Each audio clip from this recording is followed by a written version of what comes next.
ಮುಜರಾಯಿ ಖಾತೆ ಸಚಿವರಾಗಿರುವಂಥ ರಾಮಲಿಂಗಾರೆಡ್ಡಿ ಅವರು ಹೇಳಿದ್ದಾರೆ. ಇದರ ಬಗ್ಗೆ ಘಟನೆ ಬಗ್ಗೆ ವರದಿ ಕೇಳಿದ್ದಾರೆ ಸಚಿವ ರಾಮಲಿಂಗಾರೆಡ್ಡಿ. ಒಳ್ಳೆಯ ಸ್ಟೆಪ್ ಇದು ಭಾಳ ಒಳ್ಳೆಯ ಸ್ಟೆಪ್. ಗರ್ಭಗುಡಿ ಪ್ರವೇಶಕ್ಕೆ ಈಶ್ವರಾನಂದಪುರಿ ಶ್ರೀಗೆ ನಿಷೇಧ. ಅದು ಗರ್ಭಗುಡಿ ಪ್ರವೇಶ ಅಂತ ಅವ್ರು ಹೇಳಿಲ್ಲ. ಅವ್ರು ಹೇಳ್ತಾ ಇದ್ದಾರೆ ಗರ್ಭಗುಡಿ ನಾವು ಹೋಗೋದಿಲ್ಲ, ಗೊತ್ತಿದೆ, ಹೋಗೋಕ್ಕಾಗಲ್ಲ.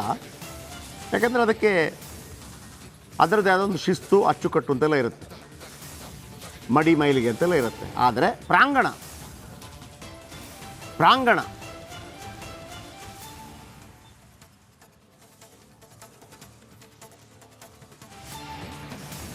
ದೇವಸ್ಥಾನದ ಒಳಗಡೆ ಬಿಟ್ಟಿದ್ದಾರೆ.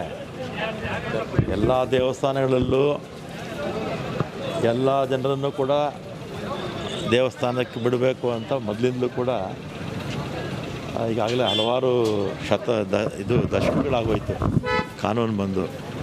ಆದರೆ ಬೆಳಿಗ್ಗೆ ಆಗಿರ್ತಕ್ಕಂಥದ್ದು ಸ್ವಾಮೀಜಿ ಹೇಳಿದ್ದು ಗರ್ಭಗುಡಿ ಒಳಗಡೆ ಪೂಜೆ ಮಾಡೋಕ್ಕೆ ಅವಕಾಶ ಮಾಡಿಕೊಟ್ಟಿಲ್ಲ ಅಂತ. ಆಮೇಲೆ ನಾನು ನಮ್ಮ ಆಯುಕ್ತರಿಗೆ ಕೇಳಿದೆ, ನಮ್ಮ ಬಸವರಾಜೇಂದ್ರ ಅವರಿಗೆ, ಅವರು ತಿರುಪತಿಯಿಂದ ಬರ್ತಾಯಿದ್ರು. ಆಮೇಲೆ ಅವರು ಕೇಳಿದಾಗ ಕೆಲವು ದೇವಸ್ಥಾನಗಳಲ್ಲಿ ಗರ್ಭಗುಡಿ ದೇವಸ್ಥಾನದಕ್ಕೆ ಬಿಡಲೇಬೇಕು ಬಿಡಿ, ಅದು ಕಾನೂನು ಕಡ್ಡಾಯ. ಆ ಥರ ದೇವಸ್ಥಾನಕ್ಕೆ ಬಿಡೋದಿಲ್ಲ ಅಂದರೆ ಕಾನೂನು ವಿರುದ್ಧವಾಗುತ್ತೆ. ಗರ್ಭಗುಡಿ ಒಳಗಡೆ ಕೆಲವು ದೇವಸ್ಥಾನಗಳಲ್ಲಿ ಅವಕಾಶ ಇಲ್ಲ. ಈಗ ನಾನು ಮೊನ್ನೆ ಚಾಮುಂಡಿ ಬೆಟ್ಟಕ್ಕೆ ಹೋಗಿದ್ದೆ, ಗರ್ಭಗುಡಿವರೆಗೂ ಮಾತ್ರ ಕರ್ಕೊಂಡೋಗಿದ್ದರು.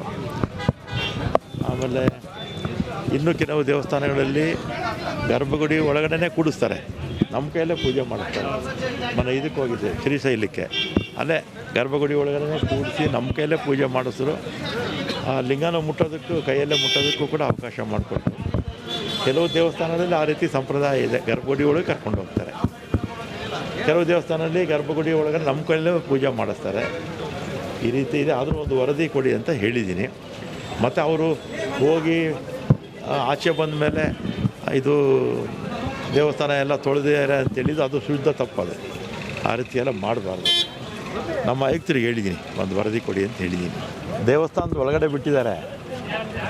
ಎಲ್ಲ ದೇವಸ್ಥಾನಗಳಲ್ಲೂ ಎಲ್ಲ ಜನರನ್ನು ಕೂಡ ದೇವಸ್ಥಾನಕ್ಕೆ ಬಿಡಬೇಕು ಅಂತ ಮೊದಲಿಂದಲೂ ಕೂಡ ಈಗಾಗಲೇ ಹಲವಾರು